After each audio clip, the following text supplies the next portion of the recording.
The people with the strongest self-control seem to use it the least. That sounds backward. We imagine discipline as a constant battle.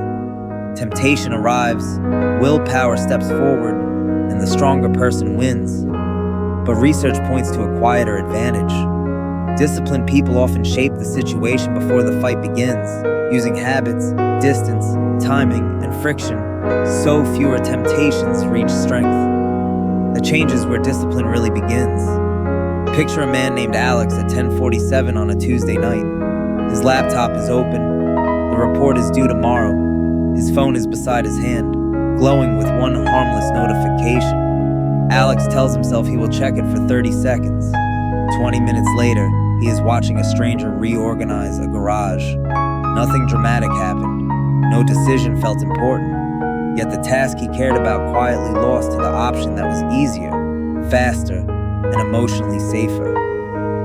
Most advice begins here, at the moment Alex notices what he has done. Put the phone down, focus harder, be stronger. But by then the contest is already uneven. One option offers immediate relief. The other offers uncertainty, effort, and the possibility of doing badly.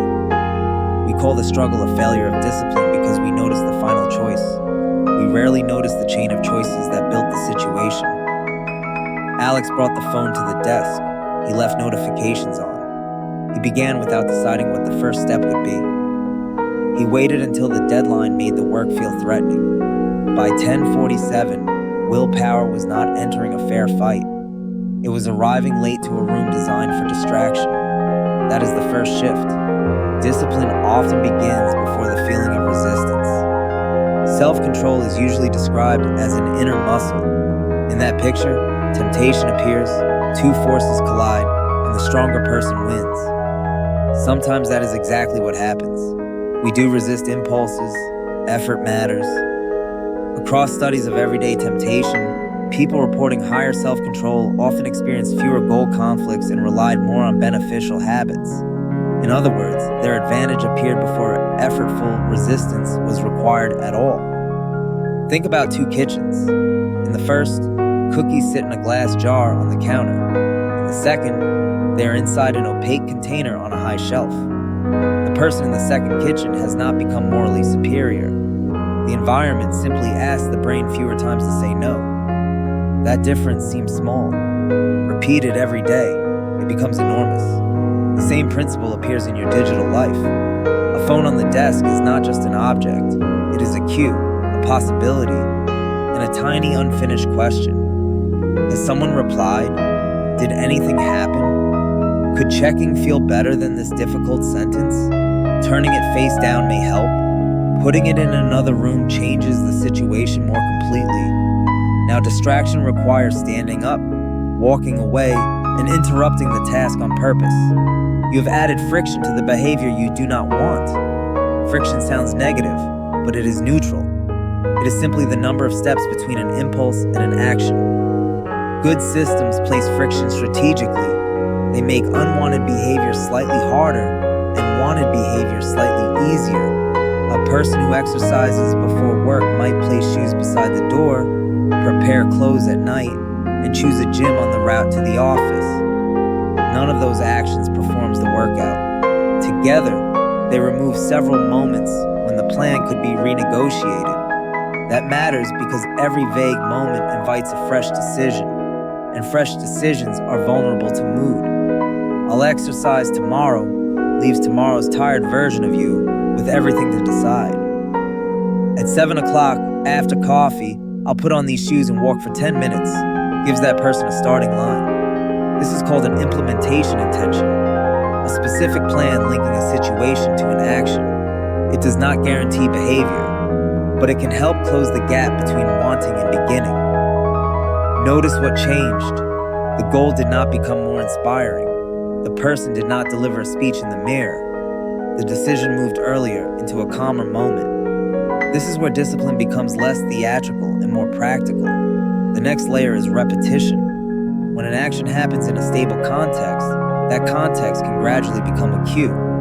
The coffee ends, the shoes go on, the laptop opens, the document appears, dinner finishes, the 10-minute cleanup begins. At first, the sequence may feel deliberate. Over time, parts of it can become more automatic. That does not mean the brain has been permanently rewired after 7 perfect days. Habit formation varies widely, and complex behaviors often take longer than motivational challenges imply. The useful question is not, how quickly can I become a disciplined person? It is, what cue can make the next action easier to repeat? Now return to Alex. Suppose tomorrow night he leaves his phone charging in the kitchen. Before dinner, he writes one sentence on a card. Open the report and revise the first paragraph.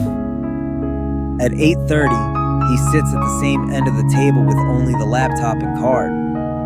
Will he feel resistance? Probably, but the resistance is smaller. The first action is visible. The distraction is farther away. The time and place are already chosen. Alex has not eliminated choice. He has prevented several unnecessary choices from gathering around the one that matters. This is the part people often mistake for weakness. They think a disciplined person should be able to work beside a buzzing phone, eat moderately beside an open bag of chips, or wake early after placing the alarm within reach. Removing temptation feels like admitting defeat. But the goal is not to prove you can suffer near a bad option. The goal is to protect the behavior you value. A bridge is not stronger because it ignores wind. It is stronger because it was designed with wind in mind. There is still one problem. No environment is perfect. Plans break. Travel happens. Children wake up.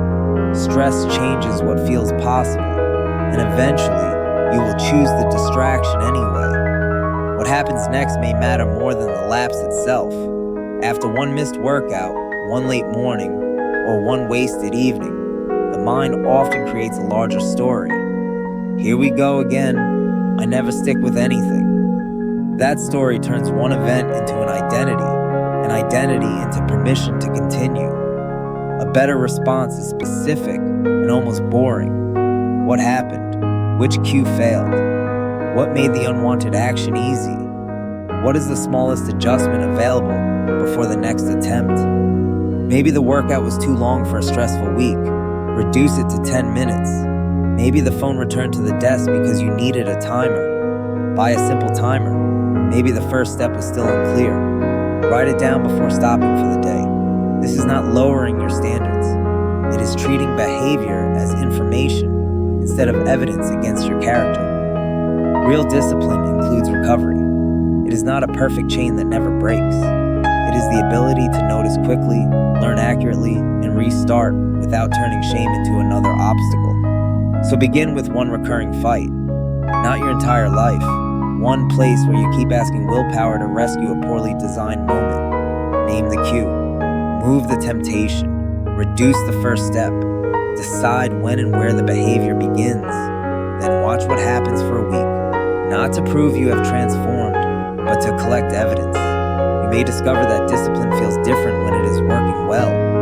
Less like clenching your teeth. Less like defeating yourself. More like making a promise at the right time, than leaving fewer ways to escape it. The strongest act of willpower may be the decision you make before you need willpower at all. That is where discipline